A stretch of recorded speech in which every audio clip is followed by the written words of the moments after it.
is that modernity, the bourgeois life, urban life, is just a theater of the absurd. The greatest evil is what modernity always promotes, and that is mechanism. The idea that everything is a machine, you have your place in the machine, your body is a machine, your brain is a computer, and society is one big anthill. And he sees that everywhere, I see that everywhere.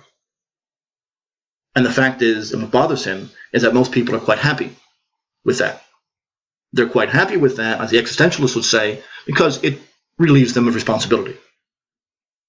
You don't have to be anything great if you're nothing more than a cog in a machine. It's very comforting for people. However, it comes at a price, and that price is a bad conscience.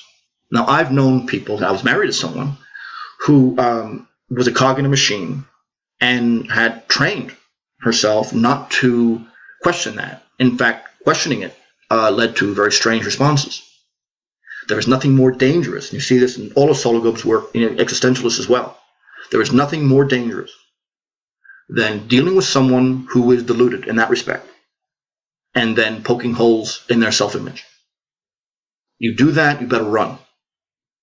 Someone who believes that everything is healthy, that the machine is perfectly acceptable, and this is what we really are. You confront these people, you tell them that it's not true, and that your satisfaction is based on your own lack of insight and thought. It's all true, you better duck, because you will not get a rational response.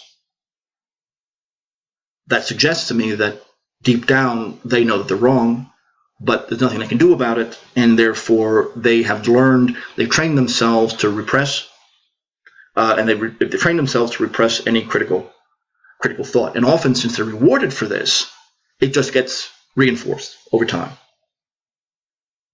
The other theme in Sologub is the little man. Now, this is throughout Russian writing.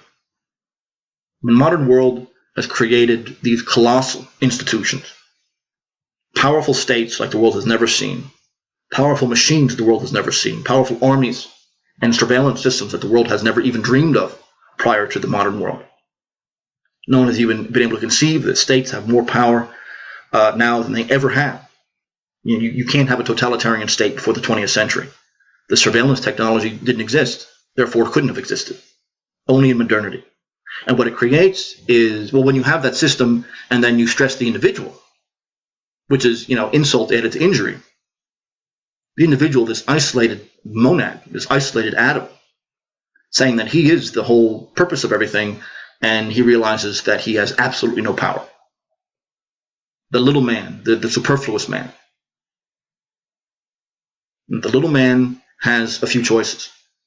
Number one, he could be in bad faith and accept his fate and simply live as a cog in a machine, have no purpose, have no real thought.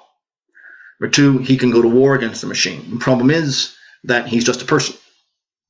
He's going to have to limit his ego and join a community if he's ever going to fight the system. But the system itself says that that's a problem, so they don't do it. So it's just a desperate scream against the system with no real benefit. Number three, they could alter the way they think and become a part of an alternative world, ideologically or religiously or otherwise, slowly but surely delegitimize the system. But that requires humility. That's obviously the most rational way to go. But it requires you to limit we just have to tolerate the flaws in other people.